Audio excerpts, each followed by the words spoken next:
मेरे अब्बू ने एक ख्वाब देखा और उसके बाद मौत की दहलीज़ को छू कर वापस ज़िंदगी की तरफ का सफ़र मैंने किस तरह से तय किया, किन मराहिल से मैं गुज़री, क्या-क्या मैंने फ़ेस किया, सब कुछ आज मैं आप लोगों के साथ शेयर करने वाली हूँ।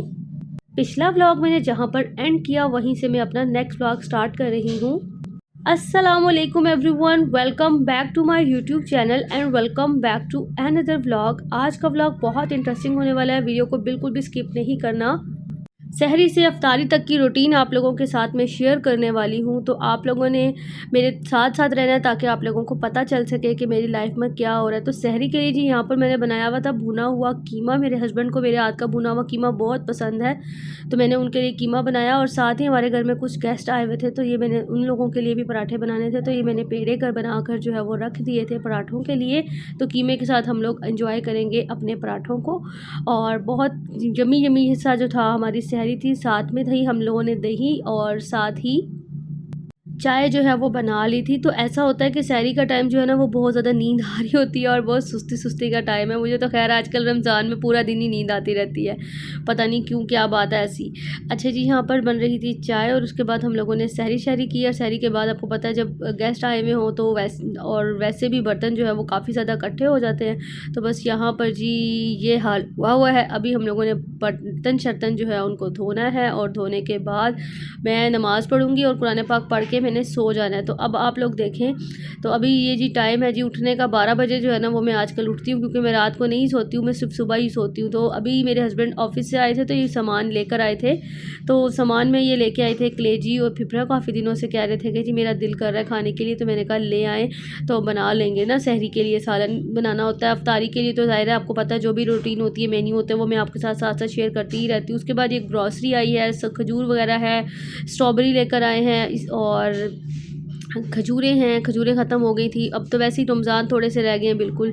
तो बस ये सब चीज़ें आई थी। नॉर्मल रूटीन के काम हम लोग करते रहते हैं और मैं साथ आप लोगों को बताती हूँ। ये रोल पट्टियाँ और समोसा पट्टियाँ मंगवाई थी और साथ में मैंने मंगवाई है ये बारीक सेमियाँ। अगले व्लॉग में मैंने आप लोगों के साथ बहुत ज़बरदस्ती रेसिपी शेयर करनी है, तो आप लोगों ने बिल्कुल भी इसको स्किप नहीं करना, ठीक है जी। तो चले अब हम आप लोग देखते जाएँ कि मैं कर क्या क्या रही हूँ और रूटीन के काम भी हम करते हैं और साथ साथ हम अपने टॉपिक पर भी बात करते जाते हैं। असल में हुआ ये था कि आज मैं आप लोगों को आज से 8 साल पीछे लेकर जा रही हूँ। ये उस वक्त की बात है जब हम लोगों का माशाल्लाह से भरा पूरा घर था। अभी भी अल्हम्दुलिल्लाह भरा पूरा घर है, लेकिन उसमें से 2 लोग जो हैं इस दुनिया से जा चुके हैं। एक मेरी मदर इन लॉ और एक मेरी सिस्टर इन लॉ।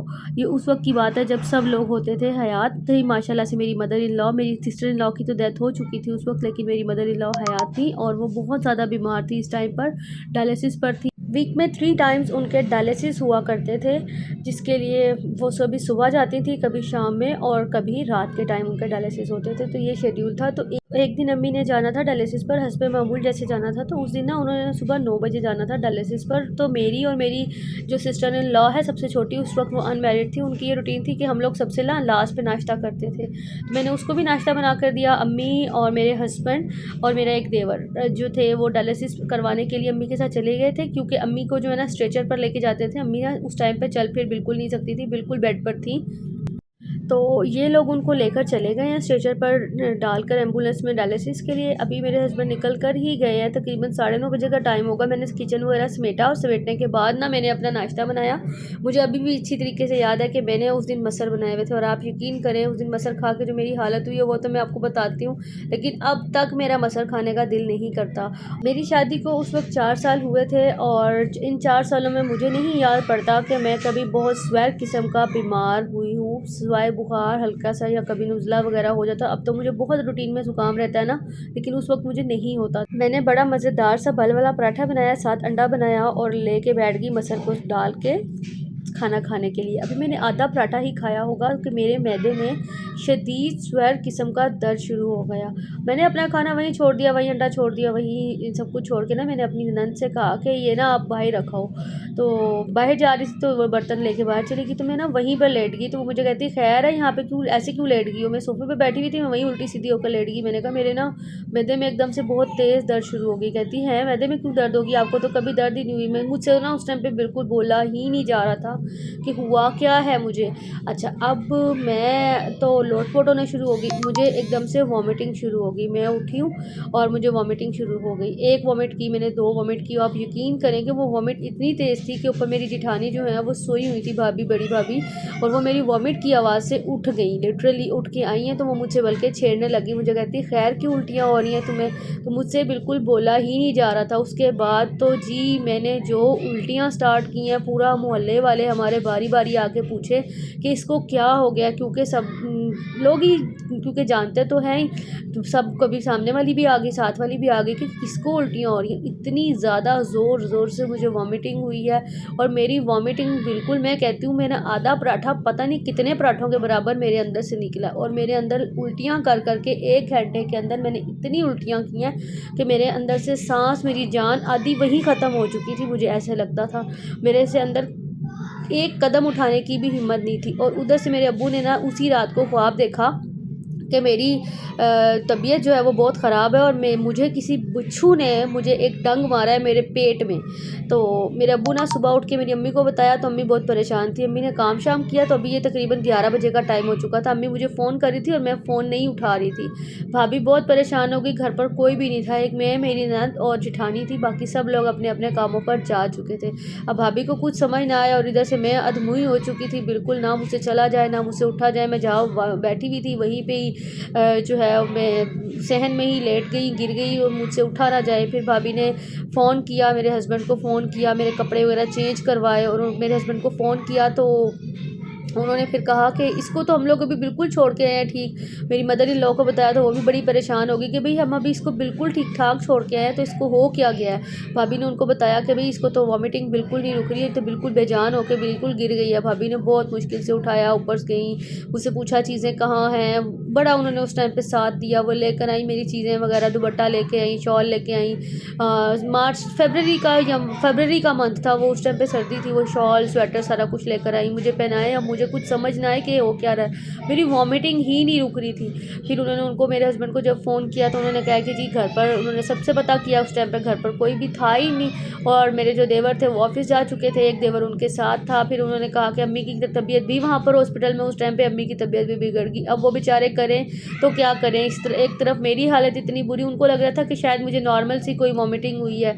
तो उन्होंने फिर अपने दोस्त भाभी ने कहा नहीं, उसकी तबीयत एकदम से बहुत ज़्यादा बिगड़ गई है, समझ नहीं आ रही क्या हो रहा है, उसके अंदर बिल्कुल हिम्मत भी नहीं हो रही है, कुछ भी नहीं, मतलब उसको इतनी ज़्यादा वॉमिटिंग हुई है कि अब उसको बिल्कुल होश ही नहीं आ रहा। फिर वो, उन्होंने अपने दोस्त को कहा, आमिर भाई को, अल्लाह ताला उनको ज़िंदगी सेहत और तंदरुस्ती दे, वो फ़ौरन अपने घर से, काफ़ी दूर था उनका घर, वो अपने घर से आए हैं, और आकर फिर वो रिक्शा साथ लेकर आए हैं। उस टाइम उबर वगैरह नहीं होती थी, उस टाइम लोकल रिक्शे ही होते थे।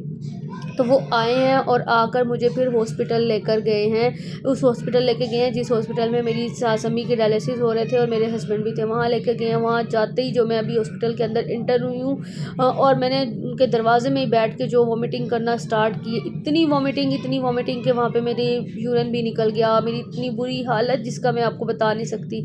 और ऊपर से उनके स्टाफ ने जाते ही ड्रिप लगाई, ड्रिप लगाने से पता नहीं कैसी ड्रिप लगाई कि वो मेरा सारा कुछ जो है ना वो अंदर से मज़ीद बिगड़ गया।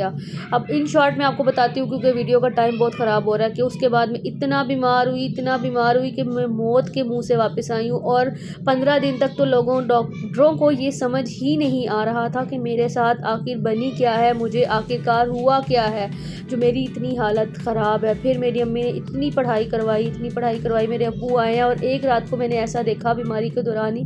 चले, ये वाला किस्सा मैं आप लोगों को अगली वीडियो में बताऊँगी कि मेरे साथ बीमारी में और क्या क्या फेस हुआ। बहरहाल 15 दिन के बाद मुझे पता चला कि मेरी अंतड़ियों में इन्फेक्शन हुआ, जिसकी वजह से मुझे टाइफाइड हुआ, और मेरा टाइफाइड बिगड़ चुका था। और 15 दिन तक मेरे हस्बैंड जो मुझे लेकर कभी इधर भागे, कभी उधर भागे, कभी एक हॉस्पिटल, कभी 2 हॉस्पिटल, और मैं चीखे मार मार के रोती थी। मेरे पेट में इतना दर्द होता था कि मैं चीखे मार मार कर रोती थी कि मेरे दर्द है। मेरी अम्मी जो थी वो भी वहाँ पे थी, इतनी परेशान। मेरे अब्बू आ गए थे, फिर कि मैं इतना ज़्यादा बीमार थी कि मुझे उस टाइम पे जो देखता वो पहचानता ही नहीं था कि मेरी क्या हालत है। और एक दिन तो मैं बिल्कुल बिस्तर पर जा लगी और कि मैं हॉस्पिटल में थी और मैंने अपने हस्बैंड से माफ़ी शाफ़ी मांग ली। मैंने उनसे कहा जी आप मुझे माफ़ कर देना, इन 4 सालों में जो भी कोई गलती हो मुझे नहीं लगता कि मैं अब बचूंगी। मेरी हालत उस वक्त ऐसी थी, ना मैं खुद से उठ सकती थी, ना मैं बैठ सकती थी, ना मैं अपनी मर्ज़ी से चल सकती थी। मैं उठती थी और मैं गिर जाती थी।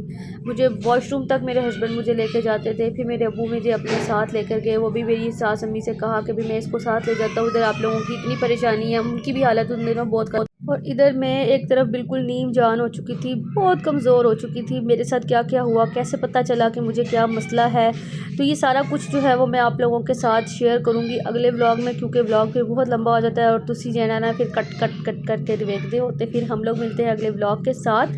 तब तक के लिए अपना आपने रखना है बहुत सारा ख्याल। और ये थी जी बैंगल्स, जो कि मेरे ऑर्डर्स की बैंगल्स थी और मैंने अल्हम्दुलिल्लाह ये सारे ऑर्डर्स डिस्पैच कर दिए हैं। अगर आप लोगों को मेरी वीडियो के अंदर एक कोई भी पॉइंट अच्छा लगा तो मुझे ज़रूर लाइक कर दीजिएगा, फॉलो कर लीजिएगा और चैनल को सब्सक्राइब ज़रूर करके जाना है, क्योंकि मैं आप लोगों के लिए मज़े मज़े के व्लॉग्स लाती रहती हूँ। टेक केयर, अल्लाह हाफिज़।